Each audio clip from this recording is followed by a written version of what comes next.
टिकेंद्र जी, इस समय शिमला में विंटर कार्निवाल चल रहा है। सवाल आपने भी अपने सोशल मीडिया अकाउंट पर पेड़ों का मसला उठाया था कि पेड़ों पर कीलें गाड़ी जा रही हैं। प्रशासन भी मुझे लगता है सुप्त अवस्था में इस विषय में है। तो प्रशासन से आप बार बार क्या अपील करना चाह रहे हैं? और दूसरी बात ये कि क्या इस तरह पेड़ों को ये कीलें टांगना और शिमला की खूबसूरती, क्योंकि शिमला तो नेचुरली खूबसूरत है, आप इसको तर्कसंगत मानते हैं क्या? देखिए, दो तीन बातें हैं। पहले तो ये है कि पेड़ पे कील गाड़ना वैसे ही इलीगल है।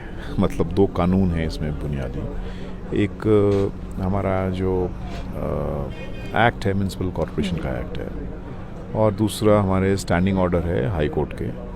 तो वो तो मैंने इनको कहा भी है और FIR भी की है इनके खिलाफ। तो लेकिन मतलब अच्छी बात ये है मौजूदा मेयर की, he was I think very quick to respond, और उन्होंने तुरंत हटा भी दी हैं। आज मैंने फिर देखी कुछ थी, लेकिन अभी भी शायद आज फिर से हटा दी हैं। तो ये एक्चुअली जो पूरा जिस्ट है कि देखो, सिर्फ चमक दमक वाला जो कार्निवल है, वो मुझे लगता है कि एक अब वो जनरेशन में बदलाव तो हो ही गया है। मेरे से आप पूछेंगे अगर मेरी जनरेशन से, आई एम नॉट श्योर आपकी जनरेशन में क्या है, लेकिन मेरी जनरेशन तो चिनार को सूखा हुआ पेड़ ज़्यादा सुंदर लगेगा दैन आप उसमें लाइट्स लगाओ। लेकिन हो सकता है आपकी जनरेशन में लाइट्स वॉशिंगटन को यहाँ लाना ज़्यादा पसंद है। तो लेकिन एक अच्छी बात जिस कार्निवल की हुई है, हालांकि मुझे ये जो दुकानें लगाई हैं, ये तो फिर आप तय बाज़ारी लगा दो भाई। मतलब तय बाज़ारी बेचारे बेचते हैं, उनको क्या गलत है? उनको मतलब ये तो एक तरह से लेजिटिमाइट करना है ना स्ट्रीट वेंडिंग यहाँ पर, जो कि हमारा डिफरेंट जो एक्ट्स हैं वो अलाउ नहीं करते हैं। ये हेरिटेज जोन है वगैरह वगैरह सब चीज़ें हैं, और मार्केट तो हमारे नीचे है ना, उनको प्रॉस्पर होने देते हैं। आपको क्या ज़रूरत है ये जो। लेकिन एक चीज़ जो अच्छी हुई इस कार्निवल से, और वो हमें मिस नहीं करनी चाहिए, वो ये है कि जो अगस्त सितंबर में हमारा जो एक मैसेज गया था कि शिमला वर्चुअली डेड एंड पर आ गया है ना, वो तोड़ा है इस कार्निवल ने, और उसमें एक ज़िंदा लाइफ फूंकी है, और कम से कम एफर्ट तो है ही है फूंकने के किए हैं। हालांकि लोगों ने फिर भी आना ही था, क्योंकि आप जानते हैं फॉग है नीचे, इतनी बुरी हालत है, और यहाँ इतनी मस्त धूप है, तो धूप सेकने आएंगे। लेकिन वो मुझे लगता है डेफिनेटली इसने ये मैसेज ज़रूर दिया कि शहर ज़िंदा है, और शहर में आप आएँ और शहर में आप रहें। लेकिन मुझे लगता है इसको और बेहतर बनाया जा सकता था। मतलब यही हम लोग जो बात कर रहे थे, बहुत सारे दोनों जो शहर बनाने वाले लोग हैं, कि अगर थोड़ा कॉम्पिटिटिव डिज़ाइन किया होता। मुझे लगता है ये जो मौजूदा मेयर है, लास्ट मिनट पे उनको ऐसा लगा कि करना चाहिए। अच्छी बात है जो किया उन्होंने, लेकिन अगर ये 4-5 महीने पहले से तैयारी करते तो थोड़ा कॉम्पिटिटिव डिज़ाइन हो सकता था, और कॉम्पिटिटिव डिज़ाइन में बहुत लोगों की भागीदारी हो सकती थी, कॉमन लोगों की बहुत भागीदारी हो सकती थी कि विंटर कार्निवल शिमला की नज़र से कैसा होगा। तो हालांकि मैं देख रहा हूँ डॉग शो है, ये सब कुछ है, अच्छा है, लेकिन ये ट्राई टेस्टेड मेथड्स हैं। तो क्या कुछ इनोवेटिव हो सकता था? मुझे लगता है अगर आप थोड़ा लोगों को शामिल करते, इको सेंसिटिव लोगों को, और तो ये और भी बेहतर हो सकता था। लेकिन फिर भी मुबारकबाद देनी चाहिए इनको कि इन्होंने किया है। सुझाव आपसे, आपने कहा कि सुझाव मेयर ने इस बार नहीं लिए, आप भी शिमला शहर के मेयर रह चुके हैं।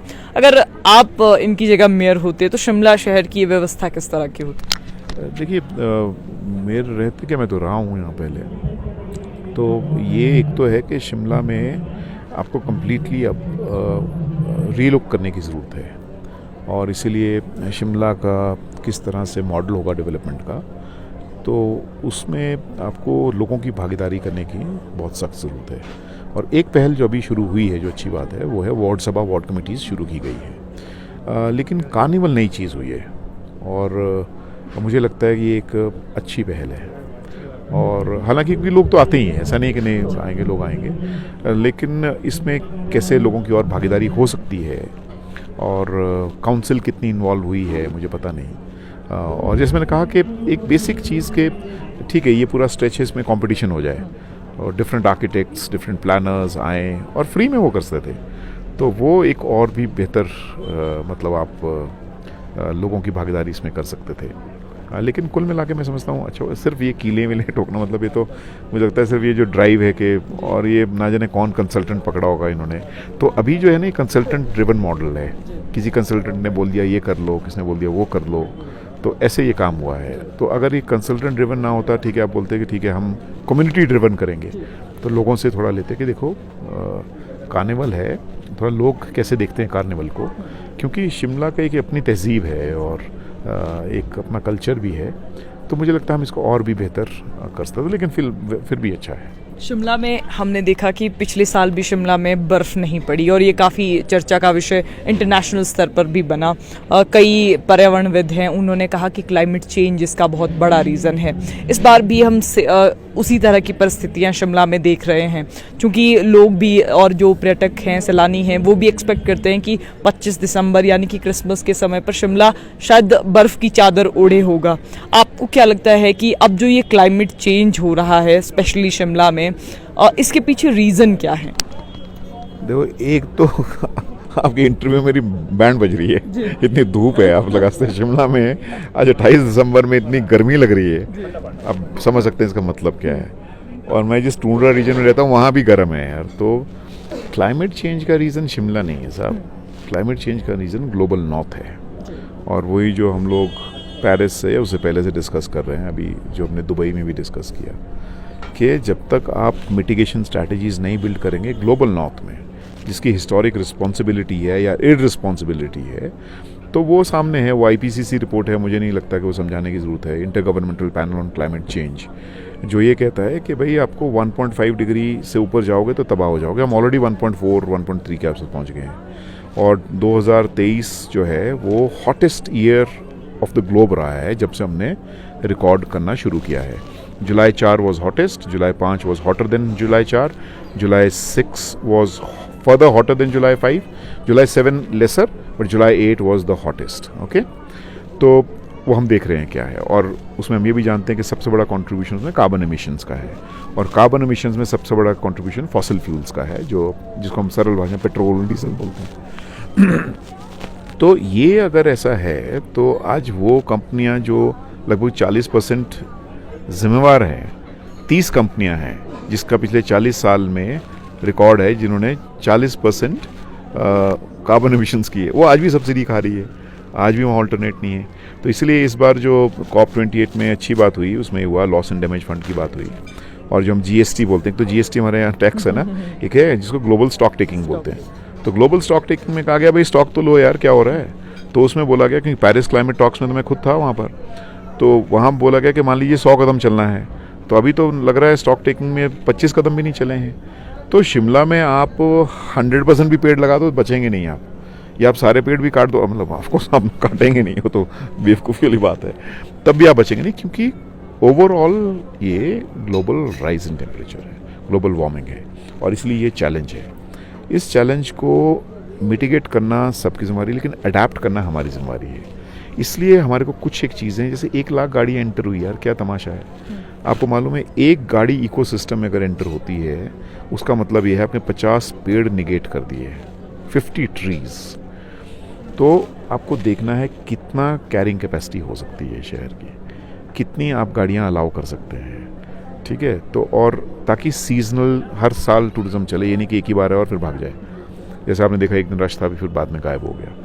तो क्या रीज़न है तो मैंने आपको कहा, लेकिन क्या करना चाहिए उसमें यह है कि कैसे आप दूसरा एक काम जो अभी हो सकता था, जैसे मैं आप कह रहे कार्निवल में आप माउंटेन एटिकेट समझा सकते थे लोगों को, मतलब कि पहाड़ों की पहाड़ी होते क्या है यार, पहाड़ी कल्चर क्या है, थूकना नहीं, कूड़ा नहीं फेंकना। तो थोड़ा मैंने देखा नहीं कोई ब्रोशर बांटता हुआ, ये थोड़ा ये सिविल सोसाइटी का भी फेलियर है इनफैक्ट। और ये होता था कि जैसे हॉर्न नहीं बजाना भाई, ओवरटेक नहीं करना आपने, ठीक है, आप थोड़ा लेन में चलो और कम से कम गाड़ी का इस्तेमाल करो, पैदल चलो, हाँ ट्रैक पे, यहाँ पर ट्रैक पे चलो, वो हम नहीं कर पाए। थोड़ा लोकल कुजीन हमने मिस किया क्या? कुजीन बहुत मिस किया है यहाँ हमारे सामने लगाया इन्होंने, अच्छा है जी।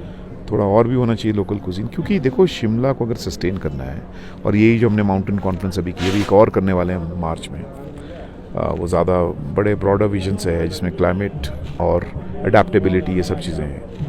लेकिन बुनियादी बात यह है कि आपको टूरिस्ट को भगाना नहीं है। आप डेड सिटी थोड़ा चाहोगे यार कि आपकी डेड सिटी हो जाए। आप क्या चाहोगे, या रूइंस में चले जाए सिटी, आप ये चाहोगे कि यहाँ की जो सस्टेनेबिलिटी अगर चाहिए टूरिज्म में, तो यहाँ की खासियत, मतलब आप लाजपत नगर तो ना बनाओ ना शिमला को, Lajpat Nagar is not to be copied here, you see. That is the point.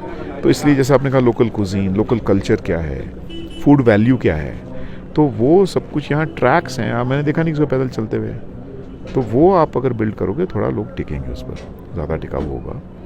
और साथ में मुझे लगता है कि ये जो सिर्फ कॉपी पेस्ट है कि आप GK1 को, हाँ GK1 को, ग्रेटर कैलाश वन को यहाँ बिल्ड करना, वो तरीका ठीक नहीं है ना। तो वो तो लाइटें वॉशिंगटन की, इसमें मतलब, लेकिन मैं ये कह रहा हूँ कि ये भी रिलेटिव है। मेरे को तो बिल्कुल पसंद नहीं है, तो मुझे तो ये लाइट पोल्यूशन लगता है, लेकिन मैं बहुत लोगों से बात कर रहा था, आपकी जनरेशन को तो बहुत पसंद है भाई।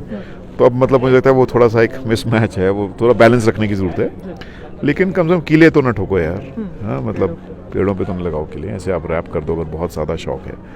बट आई थिंक सस्टेनेबल ये है, जो नेचर बेस्ड सोल्यूशन है वही सस्टेनेबल है। जितना प्रकृति के साथ आप रहेंगे उतना आप बचेंगे, जितना प्रकृति से दूर भागोगे आप खत्म हो जाओगे।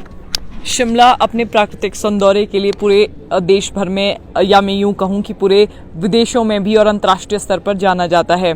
ऐसे में शिमला की खूबसूरती उसकी प्राकृतिक सुंदरता में ही है। टिगिंदर पवन ने भी यही कहा। तो फिलहाल संवाद भारत में अभी के लिए बस इतना ही। नमस्कार।